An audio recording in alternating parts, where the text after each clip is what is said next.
or do you do during Thanksgiving? Do you normally have a family Thanksgiving, or you just eat to each his own? We eat. Like, turkey? Yes? Who cooks the turkey the most? Isn't that the long enduring process? Like my brother Robert used to like cook for 2 days because there's 65 of us in the Lim family. So it's like that I think he special orders the 30-pound. Hi, Queenie. The 30-pound turkey. I don't even know there's a 30-pound turkey. But God is good. So some of the questions that we ask during Thanksgiving are, what are you most thankful for? Health. Right? Normally we say family and friends, thank God for healing, because He healed me, and all that's good stuff. What's your favorite food to eat? Lumpia. Lumpia? I'm not really a turkey person, but I'm a ham-baked person, like a ham. But there's turkey, the leftover turkey soup is really good, right? What food do you like to eat the most? Mashed potatoes, pancit, adobo. That's not for Thanksgiving though. It's just a regular staple food. But for Filipino families, we always bring some sort of Filipino food. And then the last one, why do we celebrate Thanksgiving? So I'm gonna touch base on that more. There are gonna be 5 people I'm gonna introduce to you today that we kind of we know them in the Bible, but we're gonna take a look a little bit about their background and why are they representative of Thanksgiving, okay? So, there's a lot of verses that I'm gonna be presenting to you today, because after all, Thanksgiving is about thanks, right? So, are we all Thanksgivers? Or we're just the receivers? So, this time I'm praying that the Lord will touch our heart. Thank you are 2 words that mean a lot, but less spoken. And a lot of times people don't mean thank you. It's just a natural thing for them. You give somebody something, thank you. Have you ever received a thank you that really is, you felt it, like thank you. Thank you for being there for me. Thank you. During those times that I really needed a friend, you're there. Now, those are the things that I think mean the most to some people, and not just a habitual thank you. Although, nonetheless, thank you is a thank you, right? So, regardless of the intent and the purpose why the thank you is given, we thank God because we're able to say thank you. So today, hopefully after my message, we'll approach the thank you in a different perspective. So, kind of like analyze the thank you a little bit more for this Thanksgiving. We live in a society that celebrates almost every holiday. Either for tradition, because it means a lot to them, but do we really know what the holiday means?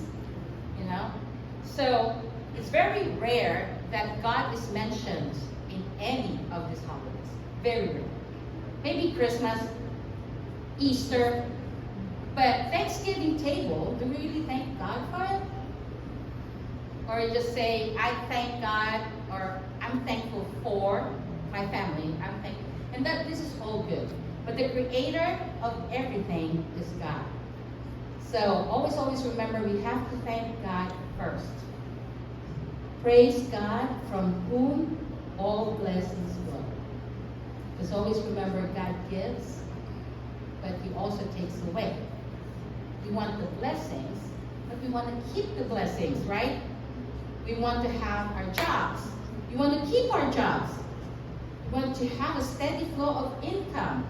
We want to feed our families. We want to support our families. But at the same time, amidst all the chaotic life in general, do we really stop and say, thank you, Lord?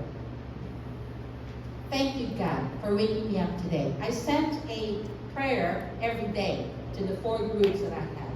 And today's prayer is very special. I don't know if you read it, you just scroll through it, and that's fine. Because even if one person reads it, God is good. So, it's about a prayer for Sunday. And I don't know if you read it, but it says there that, Lord, please, whoever's reading this, bless the people. I pray for the people who are reading this. I pray for the people who are going to church today, that they will sense the loving grace of our Lord Jesus Christ. 5 people. I'm going to name them, okay? So, number 1, you know him. And I call him a repentant and a lifestyle with gratitude thanksgiver.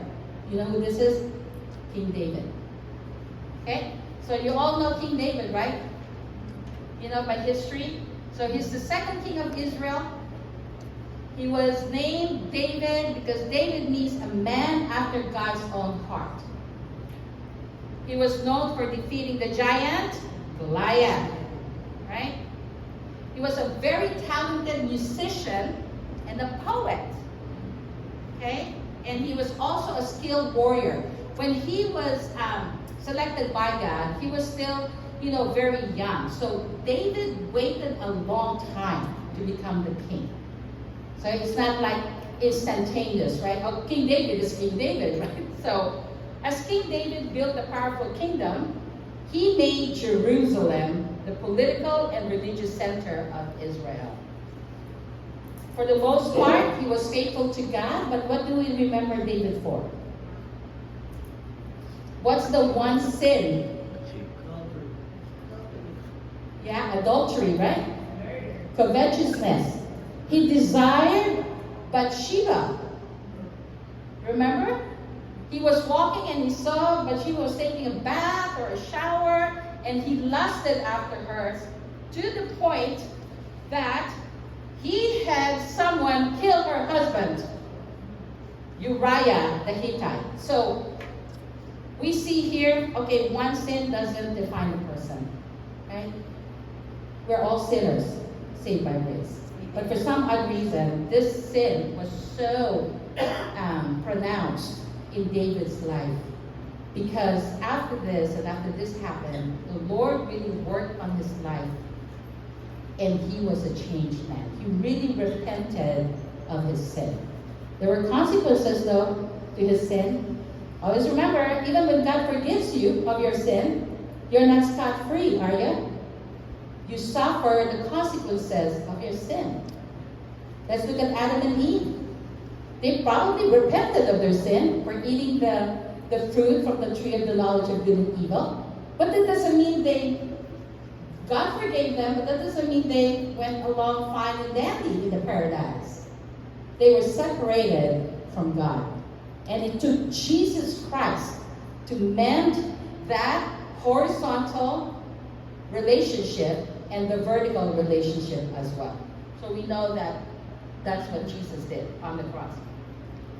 So David was not perfect, but he gave his life to God. And the rest of his life, he was a repentant thanksgiver, but he also led a life of thanksgiving to his God. So let's read a couple of verses here. Psalm 7, verse 17.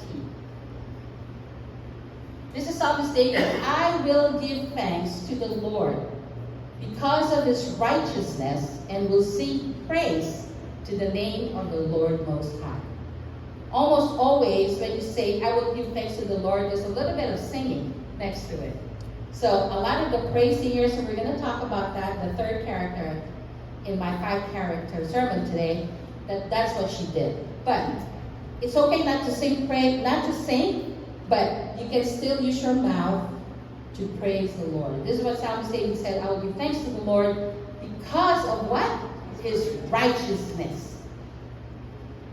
Because only through his righteousness was he forgiven of his sin.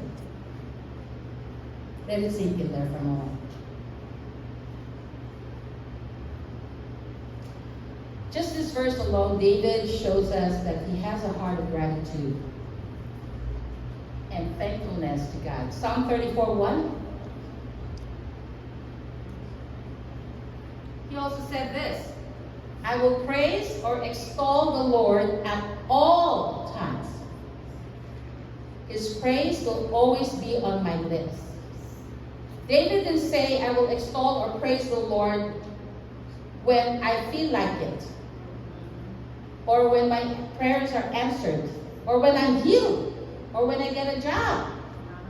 He said, I will extol or praise. Another word for extol is praise. I will praise the Lord at what? All times. You know what the Greek word for all is? All. So, we should thank the Lord regardless of the circumstances, regardless of our emotions. Praise the Lord anyway. It's free. It doesn't take a lot from you to praise the Lord. It is hard. You have to exercise it. So, just kind of like an application for this number one character, I want you all to kind of look around and just say thank you. Thank you. Thank you for coming. Thank you, Ian, for coming. Thank you all for being here. Queenie, it's great to see you. Thank you. Thank you. And hopefully, we can make it a habit and mean it. Okay?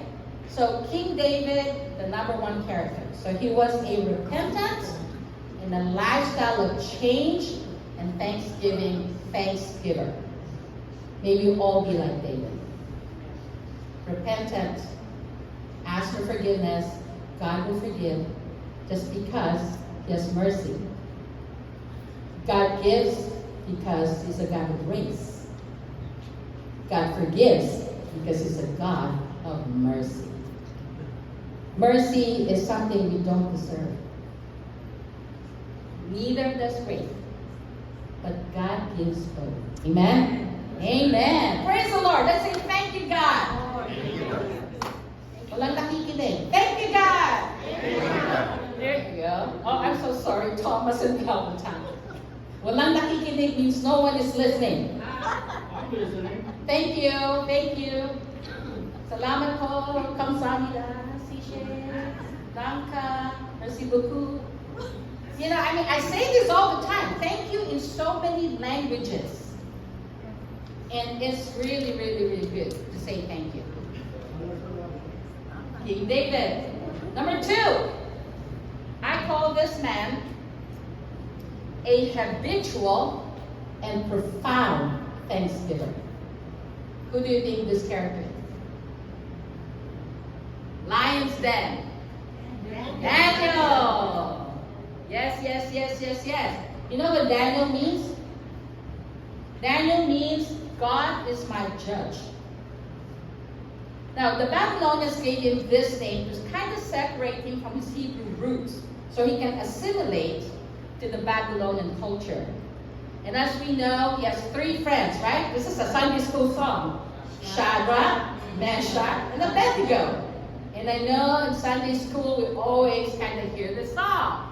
Like, you know, they were thrown in there. Then there's a 4th man. We sang this song last week. You know, there's a 4th man in the fire, right? And we know that it was the Lord Jesus Christ, our God. They trained in the military to serve King Nebuchadnezzar. So he was the king at that time. So God was preparing Daniel. So God gave Daniel the gift of dreams and visions, the interpretation of dreams.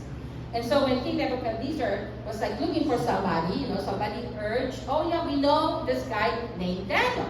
And so Daniel became a servant or somebody who worked for the king. He became so successful that the others envied him and wanted him to be out from serving the king. And they plotted this revenge. And what was the revenge? So they all coaxed the king to say, go ahead and issue a decree, king, forbidding anyone to pray to any god other than you for the next 30 days. So the edict came out. Of course, Daniel received it, you know, his friends received it. And you know what happened next, right? So did Daniel do it? No, he did not. He did not yield to what the king wanted. So the king, Darius, also supplemented or complemented what the king Nebuchadnezzar wanted. And so it's kind of like they're all in this plot, kind of like, okay, Anybody who prays to any other gods will be sent to death, basically, because you go into the prison. At that time, they call it a den. So, we all know that Daniel, if you want to read Daniel's stories, Daniel chapter 3, 52 to 90. So Daniel chapter 3, if you're writing notes, read it so you can be refreshed. As a result of his devotion to God, Daniel was saved. And he shut the lion's mouth in the den. The lion was very hungry, y'all. I mean, it's like, he was ready to devour Daniel. But Daniel was saved by God. Amen. Amen. So let's read Daniel chapter 6, verse 10. So basically a snippet of the story. Now when Daniel learned that the decree had been published, he went home to his upstairs room where the windows opened toward Jerusalem 3 times a day. Tatlo, tres, 3 times a day, he got down on his knees and prayed, giving thanks to his God just as he had done before. Now, this verse is a very loaded verse, though. First, how many times did he pray? 3 times. And even the day that he found out about the edict, the order, he was not discouraged. Rather, he prayed. How many times in our lives when we get bad news, we kind of sulk, right? Go into the corner like spoiled little children. Oh, I didn't get to buy this because so. Oh, so did not invite me to the party, pity party, right? So, but Daniel wasn't like that. He prayed 3 times, and what else did he do? Giving thanks. To whom? Or to who? To his God. Just as he had done before. That is why the adjective I used was habitual. He was a habitual thanksgiver. And also, Daniel was, what's the other adjective that I used? He is a profound thanksgiver. You know what profound means?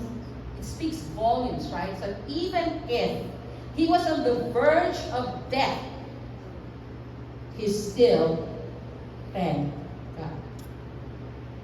Can we do that? Why is it so hard for people to thank the Lord? Probably because they don't want to be fake.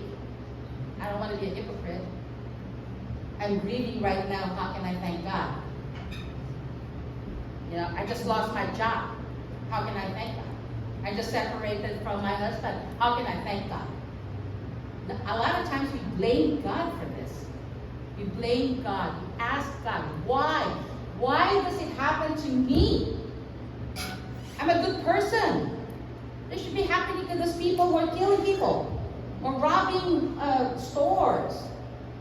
But God always has a plan, right? So let's make it a habit to pray, but also make it a habit to thank God. God loves it when you praise Him. God inhabits the praises of His people. Inhabit means what? He stays there. Inhabit, right? So the Lord stays with us and dines with us, and just it's kind of like not a visitor anymore. There's a prayer that says, He is the unseen guest or the uninvited guest. He doesn't need to be invited. He can just come here right now and say, Lita, stop what you're doing. He can do that, right? So God is everywhere. So you can pray in your car, you can pray at your work during your break time, during your lunch time, and you can also say, thank you, Lord. Thank you, Lord. Everybody say, thank you, Lord. Thank you, Lord. Thank you, God. Amen. Are we at Daniel? Are we at David? What kind of a thanksgiver are you? And of course, the number 3 character that I have Of course, I have to put a woman in here. So, clues. Sister of Moses. Miriam, right? So, Miriam is, I put her in as a joyful thanksgiver. Why does it have to be a woman who's joyful? Really? Man, you can be joyful too, you know. It's okay to show emotions. You know, when you're happy, show it. There you go. Why limit yourself? Oh, you know, it's not a manly thing to do. It's not a macho thing. No, it's just kind of like PDA. You know, like be a loving person. But God's like that, right? He embraced the lepers. You know, he embraced those who came to him, the little children. So Miriam is our joyful thanksgiver. She's the sister of Moses, and she was like pivotal in making sure that the queen, the Pharaoh's daughter, was able to get Moses, and she also suggested, you know, a Hebrew nurse to care for him. Now, the brother Aaron also, of course, the brother of Moses as well. So when they were doing the big exodus and getting from Egypt and going out and crossing the Red Sea, it's called the big exodus, right? Because they exited Egypt by the leadership of Moses. And so Aaron and Miriam are all there, just like, you know, Joshua and all of the people there. But we know that Aaron, because Moses was a stutterer, he wasn't really a public speaker, but Aaron was, right? So in amidst of Moses' speech impediment, God still used him. And for that, Moses was forever grateful. So in Exodus chapter 15, let's read those two verses. Okay. Then Miriam the prophetess, Aaron's sister, took a tambourine in her hand, and all the women followed her with tambourines and dancing. Miriam sang to them, "Sing to the Lord, for he is highly exalted. The horse and its rider he has hurled into the sea." This is right after they crossed the Red Sea. That's one of the most spectacular events in the history of mankind. Whether you believe in the Bible or not, this really happened, okay? So it's being acknowledged even by the agnostics about the Red Sea. But right after they crossed the river, Miriam led everybody. She always had this tambourine. So who's ever played tambourines? Sister Sandra used to play it too. Thank God for that. That's kind of like your instrument to sing praises to God. However, we all know what happened to Miriam, right? And this is another piece that I want to share with you today. Because in Thanksgiving, sometimes we tend to look at the positive side of things, but not necessarily on the negative side of things. Because like I said earlier, how can you thank God when you're feeling this, and that? So, just like other Israelites, Miriam grew impatient. She actually questioned Moses' leadership.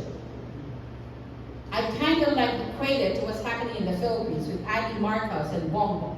You know, the sister and brother, that they're kind of like talking about, you know, his drug use or whatever. But in this case, Miriam and Aaron, you know, like we can be leaders too. How come it's only Moses all the time? You know, you can always use us. So she started grumbling, you know, and you know, when God appoints somebody, we better listen and we better respect that leader. So what happened to Miriam? She had leprosy. She was stricken with leprosy. And you know, just like last week, when Pastor Jethro talked about that, you're kind of like ostracized from the society. Nobody wants to be with you. So she was healed eventually after she confessed her sin. Sorry, Lord. Sorry, Lord. And she was healed completely. But prior to that, she was known to exhibit and demonstrate joyfulness despite all of their trials and everything in it. So, Miriam. Are you a Miriam? That's a nice name, actually. Miriam. Praise the Lord. Number 4. You know, I changed it this morning because Pastor Jeff had talked about this last week. The 10 lepers is actually number 4 on my list. So God gave me a new one. So, what is King David? Just so at least you will remember, you know, something when you go home, right? So David's a repentant and a lifestyle of gratitude thanksgiver. Daniel was a habitual and profound thanksgiver. Miriam was the joyful thanksgiver. And now we're going to go to the 4th one. I call this the evangelical thanksgiver. And this person has a name. His name is Legion. So we're going to read Mark chapter 5, verses 1 to 20. This is his story. Okay? You probably know this. They went across the lake to the region of the Gerasenes. When Jesus got out of the boat, a man with an evil spirit came from the tombs to meet him. This man lived in the tombs, and no one could bind him anymore, not even with a chain. He was very strong.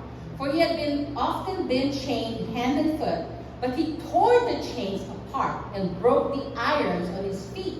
No one was strong enough to subdue him. Night and day among the tombs and in the hills, he would cry out and cut himself with stones. When he saw Jesus from a distance, what did he do? He ran and fell on his knees in front of him. He shouted at the top of his voice, "What do you want with me, Jesus, Son of the Most High God? Swear to God that you won't torture me." For Jesus had said to him, "Come out of this man, you evil spirit." Then Jesus asked him, "What is your name?" "My name is Legion," he replied, "for we are many." Okay? And he begged Jesus again and again not to send them out of the area, but where? A large herd of pigs was feeding on the nearby hillside. The demons begged Jesus, "Send us among the pigs. Allow us to go into them." He gave them permission, and the evil spirits came out and went into the pigs. The herd, about 2,000 in number, rushed down the steep bank into the lake and were drowned. Those tending the pigs ran off and reported this in the town and countryside, and the people went out to see what had happened, because they knew Legion. When they came to Jesus, they saw the man who had been possessed by the legion of demons sitting there, dressed and in his right mind, and they were afraid. Those who had seen it told the people what had happened to the demon-possessed man, and told about the pigs as well. Then the people began to plead with Jesus to leave their region. So instead of thanking Jesus, they urged him to leave. As Jesus was getting into the boat, the man who had been demon-possessed begged to go with him. Jesus did not let him, but said, "Go home to your family and tell them how much the Lord has done for you and how he has had mercy on you." So the man went away and began to tell in the Decapolis how much Jesus had done for him. And all the people were amazed. Beautiful story. But I think what we need to learn from this is the fact that he was healed, but he didn't keep it in. What did he do? He went out and told people about the healing power of Jesus Christ. He evangelized and told them, "We have this Jesus. I don't know him, but I ran to him anyway because I've heard so many things about him. He healed all the 10 lepers." And then he came to Jesus, and Jesus, knowing this man, it's not really his fault. I don't know why there were evil spirits inside of him. He's had this since birth. And so a lot of people were saying it's because his parents did the most sin in their lives. That's why the recipient or the generation is suffering for it. So they're quoting, the Old Testament law, that if your parents did this, then the generation after generation will suffer the consequences of their sin. Nonetheless, this guy, Legion, wanted to be healed. He's probably just tired of his life. It says there on the previous verses, he was cutting himself with stones because he just wanted to be free.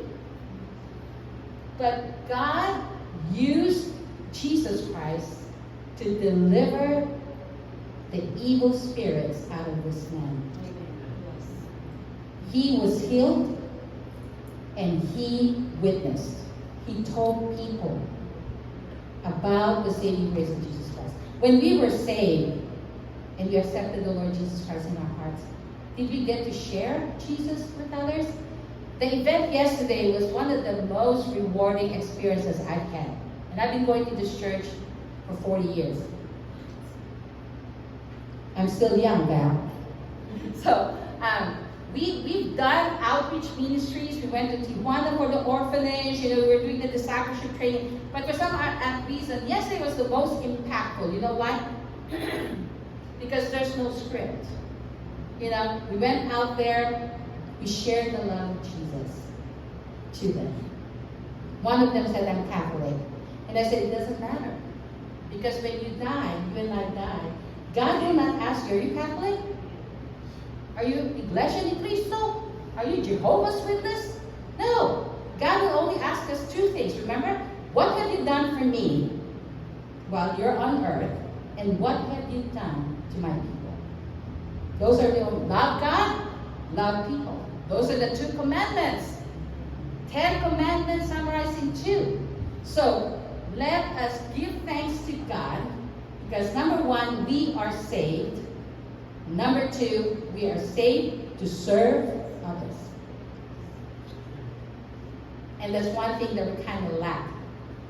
Serving the community, serving others, inviting people. Just invite. One of these days they will say yes to you. Remember the widow kept on knocking on the judge's house in the wee hours of the morning? They just said, what is wrong with this woman? I already said no. But just to kind of shut her up, he opened his door and listened to this woman. So when we are inviting people to church, do not make it, in other words, make it personal. Because when they hear the word church, they think it's a method, And I don't like your method to your madness. But when you invite them, come fellowship with us. I think it's much more meaningful because you're talking to them because they're people. They say, oh yeah, come to our church, And go, what's in the church? People. So, when you invite people, I say, do you want to fellowship with me today? Some people, you just need to kind of cater to them if they're a singer, right? So they would love worship. We have a worship from this time to this time. You're most welcome to come. If that's what they feel in their hearts. And then the message comes along, and God willing, that message will penetrate because through worship, our hearts become soft. Because we focus on God. Remember, it's all about Him. It's not about us, right? So when we're up there, even the worship team, you see us, we're people, but we're people saved by grace. We are people who are flawed, but we're made perfect by God. And you are too. When you want to serve the Lord, God honors every little bit of service that you can give to Him. Are we an evangelical Thanksgiver? I think this is the hardest part of the 5. To be a Thanksgiver, not only a Thanksgiver, but a witnessing Thanksgiver.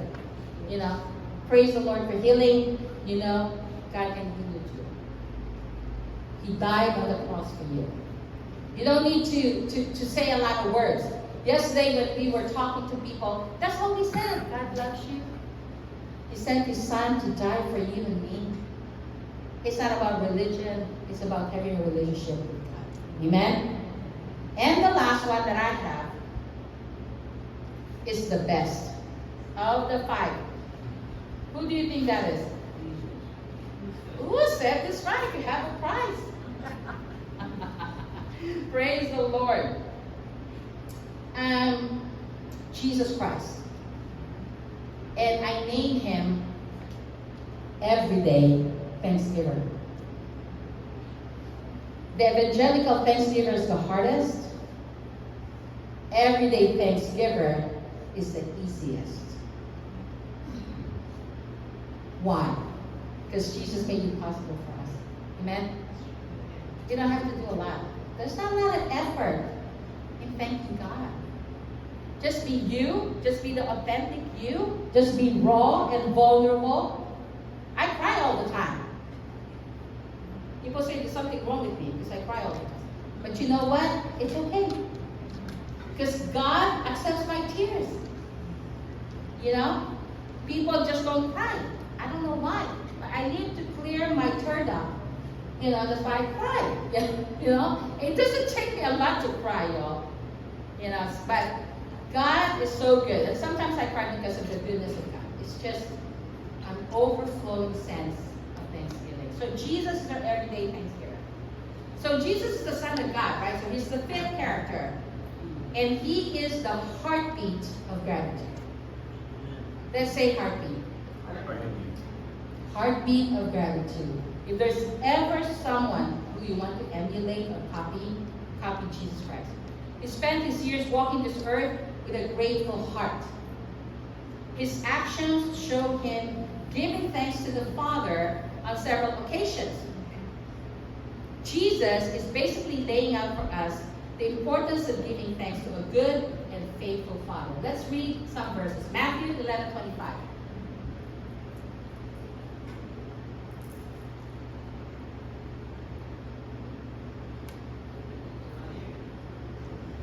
Matthew 11:25. At that time, I'm sorry. So that's the first. Okay. Matthew 11:25 says, at that time Jesus said, I praise you, Father, Lord of heaven and earth, because you have hidden these things from the wise and learned, and revealed them to little children. So the context of this, you know, especially the Pharisees and Sadducees, they're kind of like the most hypocritical people on earth. They go with their badge for living. I'm a Pharisee, you know. I'm a learned, a Jewish person. I have my doctoral degree, PhD. I have my master's degree. And what are you? You didn't even graduate high school. You know, these are the types of people that Jesus is so, not disgusted, but he's very, very discouraged by these people. So that's why Jesus said, Matthew 11:25, at that time Jesus said, I praise you, Father, Lord of heaven and earth, because you have hidden these things from the wise and learned and revealed them to the little children. So the things that are eternal are being revealed to the little children. Because the little children's heart is always pure and innocent. Matthew 15:36. Then, you know this, right? We will do it again like 2 Sundays from now. Then he took the 7 loaves and the fish, and when he had given thanks, he took them and gave them to the disciples, and they gave to the people. Well, this is for feeding the 5,000, but in also communion he gave thanks. So he took the bread and the fish, and when he had given thanks, Jesus did not do anything without thanking his Father. He's always communing with the Father. John 11:41-43. So they took away the stone. Then Jesus looked up and said, Father, I thank you that you have heard me. I knew that you always hear me, but I said this for the benefit of the people standing here, that they may believe that you sent me. What is the story about? Lazarus, right? So when Lazarus died, you know, the sister sent for Jesus. It took him 3 days to come back. And they said, why did it take you this long? Our brother is already dead. He's probably already like oozing with different kinds of odor. But then Jesus said, he prayed to the Father, take away this stone. He knew he was gonna resurrect Lazarus, but for the benefit of people around there, he wanted to see this miracle. happen right in front of their eyes. Because Jesus is all knowing. He already knew what's going to happen next, right? So, but God has plans for people at different times and seasons in their life. What is the stone that you have right now? Do you still thank God for your stone? Not the gallbladder stones, but the stone. The stone that covers you thanking God. What's prohibiting or preventing you from thanking God? The stone could be your health. The stone could be financial need. The stone could be a personal conflict. The stone could be spiritual stagnation. It's like, Lord, I'm not growing anymore. What is up with me? What do I need to do? I go to church, I serve. But it's like something's lacking in me. I need the fire of the Holy Spirit to awaken me and to serve you more. And I think the outreach ministry that we have is just an example of that. It's like it ignites something in us. And that is the love for the lost. We need to love the lost. There's no one will point them to the light unless we go out there and share the love of Jesus. Amen? Amen. I know we have a lot of people that we're praying for, those who have accepted the Lord. This Thanksgiving, let us pray for them. Let's pray that the Lord will knock at their hearts. Let us pray that the Lord, the Holy Spirit, will convict them of their sin and turn to the mercy giver and the grace giver, that is the Lord Jesus Christ. Luke 22:17. The Lord's Supper, after taking the cup, he gave thanks. Take this and divide it among you. Again, Jesus' example of thanking his Father. He's a good Father. We need to thank God for everything. Regardless of the circumstance, we need to thank God for everything. And the last three verses that I have, Matthew 22:37. Jesus replied, love the Lord your God with all your heart, and with all your soul, and with all your mind. Okay? Be joyful always. It's hard to be joyful when you don't feel like it. Right. 1 Thessalonians 5:16-17. Pray continually. Matthew 6:9-13. This is the last few verses of this morning. And I know that this may sound a little bit kind of habitual to some, but as we end this morning's sermon, I want all of us to just rise. Let's all stand. And we will say this together. You know what this is about. And let us mean it when we read it. Everybody together? This then is how we should pray. Our Father in heaven, hallowed be your name.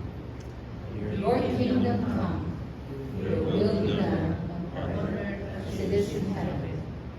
Give us this today our daily bread. Amen. And forgive us our debts, as we also have forgiven our debtors. And lead us not into temptation, but deliver us from evil. I'd like to ask praise team to come up here. We're going to sing this last song.